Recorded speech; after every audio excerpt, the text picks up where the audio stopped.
Exam হলে কিছু ছাত্রছাত্রীর বৈশিষ্ট্য। Over confident student. আজ তো আমি সব পারবো, আমি কাউকে দেখাবো না, আজ আমি সব শিখে এসেছি। আমি জানি তো রিঙ্কি, অর্পিতা, টুনাই কেউ কিচ্ছু পারবে না, শুধু আমি পারবো। ওরা কি বাড়িতে পড়ে নাকি? হ্যাঁ, আমি অবশ্য পড়ি না, কিন্তু কাল পড়েছি। আমি আজ ফাটিয়ে দেব। তোরা পারবি না, হেসেও লাভ নেই। আর হাস, একটু পরে এমনি কাঁদবি। 2 ঘন্টা পর। কিছুই তো আসেনি। কাল রাত যা যা পড়েছিলাম, এবার আমার কি হবে? কাল রাতে পড়েছিলাম বলে তো মনে করেছিলাম আমি সব পারবো, কিন্তু এখন তো প্রশ্নের কিছুই পারি না। ওরাও তো আমাকে দেখাবে না, কেন যে আগে ওদের রাগিয়ে দিয়েছিলাম। শেষ, আমার আর পাস করার আশা নেই।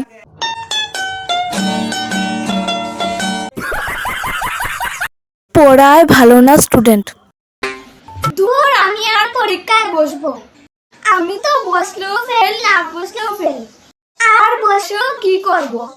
আর কারোর আশা করে লাভ নেই, আমাকে তো কেউ দেখাবে না।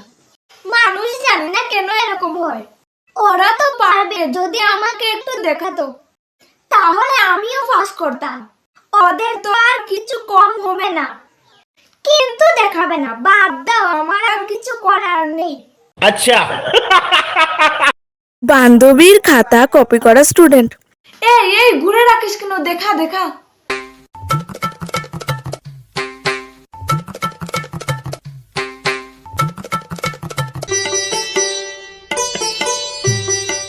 ওটা কি লেগেছিস বুঝছি না, মুখে বল। মুখে বল, জুড়ে জুড়ে। তাড়াতাড়ি বল, সময় নেই, তাড়াতাড়ি। বান্ধবী, আজ যদি দেখাস না তাহলে তোর আর আমার সম্পর্ক শেষ। হ্যাঁ, আমার পুরো খাতাই তো কপি করেছিস, আর কি করব? ঠিক বলেছেন। কি এত বড় কথা বলতে পারলি? আমার সাথে আজ থেকে আর কথা বলবি না, শেষ তোর আর আমার সম্পর্ক। না বাবা, দেখ দেখ। চলো না মই স্টুডেন্ট। কি রে, দেখাচ্ছিস না কেন? আগে তো বলেছিলিস দেখাবি, এখন এরকম করছিস কেন? তোর আশায় তো আমি কিছু কিছু পড়ে এসেছি, বেশি পড়িনি। উফ, আমাকে জ্বালাস না তো, আমাকে লিখতে দে। আর আগে বলেছিলাম, এখন আমি আর কিছু দেখাতে পারবো না। আর আমি কি তোকে বারণ করেছিলাম নাকি পড়তে? হ্যাঁ, আমারই ভুল ছিল যে তোকে বিশ্বাস করেছিলাম। আর তোকে যে আমি এতক্ষণ সব প্রশ্নের উত্তর বলে দিলাম, তখন তুই বললি কেন?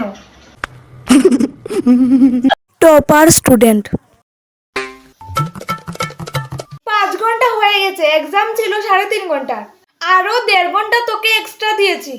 ম্যাম, আরো 10 minute please please please ma'am, আরো 10 মিনিট সময় দিলে আমার সব প্রশ্ন লেখা হয়ে যাবে। Please ma'am.